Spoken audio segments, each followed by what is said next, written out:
student-led startups. Connect with investors. Various internship opportunities. KL, deemed to be university. రేపు 2024లో జరిగే general parliament ఎలక్షన్లో అప్పటి నుంచి కూడా నేను మొన్న జరిగిన పార్లమెంట్ అసెంబ్లీ ఎన్నికల్లో అసెంబ్లీలో పోటీ చేయడానికి అప్లికేషన్ కూడా పెట్టలేదు. ఆనాటి స్క్రీనింగ్ కమిటీ చైర్మన్ మురళీధరన్ గారు నా ఫ్రెండ్, ఆయన అడిగారు నువ్వు ఎక్కడ పోటీ చేస్తున్నావు. నేను పార్లమెంటుకు చేస్తాను, అసెంబ్లీకి చేయనని ఆయనకి చెప్పాను.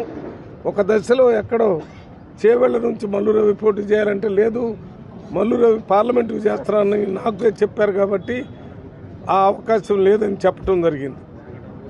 ఇవన్నిటి దృష్టిలో పెట్టుకుని ఎందుకు చెప్తున్నానంటే, నేను 100% రేపు నాగర్ కర్నూలులో జరిగే పార్లమెంట్ ఎలక్షన్లో పోటీ చేయాలనే ఉద్దేశంతోనే ఈ రకంగా పనిచేస్తూ వచ్చాననే విషయాన్ని మీడియా ద్వారా ప్రజలందరికీ తెలియజేయాలని చెప్తున్నాను. నిన్న మొన్న ఈ పదవి స్వీకరించిన వెంటనే ఒక 2 గంటల పాటు ముఖ్యమంత్రి దగ్గర ఉన్నాం. వారితో 1-to-1 కూడా మాట్లాడి చెప్పాను, నేను అన్నీ వదులుకొని పార్లమెంటు కోసమే పనిచేస్తూ ఉన్నాను. ఇప్పుడు ఇది పనిచేయండి అన్నా, దీనివల్ల పార్లమెంటుకి ఏమి నష్టం జరగదు, మీరు పార్లమెంట్ అంతా తిరగండి, దీనివల్ల ఇంకా ప్రజలకు దగ్గర అవుతారని వారు చెప్పడం జరిగింది. దాన్ని దృష్టిలో పెట్టుకొని నేను నిన్న మొన్న అక్కడ ఛార్జ్ తీసుకోగానే మన దామోదర్ రెడ్డి గారు కూడా వచ్చారు, అక్కడ మెగారెడ్డి గారు వచ్చారు, వంశీ చంద్రరెడ్డి వచ్చారు. వీరు వేరే పంచాయతీ బిల్డింగ్స్, వారి పంచాయతీల్లో వాళ్ళ టర్మ్ అయిపోతుంది కాబట్టి వాళ్ళ ప్రోగ్రామ్స్ ఉన్నాయని రాజేష్ రెడ్డి గారు ఇక్కడ ఆగారు, అక్కడ కచ్చిరెడ్డి గారు కూడా పంచాయతీ కోసం ఆగాడు, మెగారెడ్డి కూడా వచ్చాడు.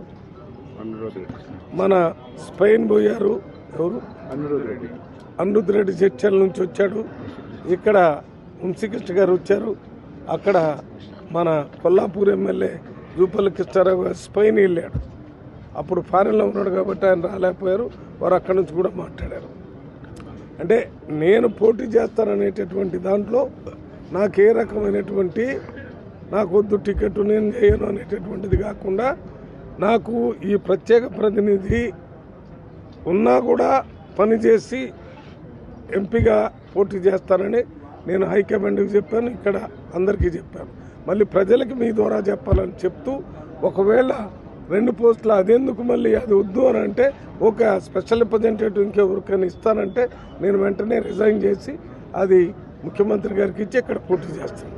దానికి కూడా సిద్ధంగా ఉన్నానని చెప్పడానికే ఇది చెప్తున్నాను. మరిన్ని వీడియోస్ కోసం ఛానల్ ని సబ్స్క్రైబ్ చేయండి, లేటెస్ట్ అప్డేట్స్ కోసం వాట్సాప్ ఛానల్ ని ఫాలో చేయండి, అండ్ లింక్ డిస్క్రిప్షన్ లో ఉంది.